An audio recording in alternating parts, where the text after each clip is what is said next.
അപ്പൊ തുടങ്ങാല്ലേ? അയാൾ എന്താ പറയുന്നേ? എനിക്കറിയാം എന്തോ കാര്യമായിട്ട് പറയുന്നത്. അതുകൊണ്ട് ഇപ്പൊ എന്താ? അടുത്തേക്ക് ചേർന്ന് ആളത്ര വെടിപ്പല്ലല്ല. ഇല്ല, ഞാൻ ഒരിക്കലും പറയില്ല. നീ അവിടെ ഇരുന്നാ മതി, ഞങ്ങൾക്കറിയാം എന്നാ ചെയ്യേണ്ടത്.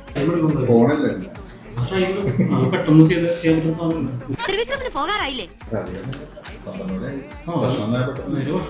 വസു, തോറ്റ് തുന്നമാടി വന്നിരിക്കുന്നു നിന്റെ മോൻ. താനെന്താ പട്ടി മൊത്തം ഒഴിക്കാൻ നിൽക്കുമ്പോ?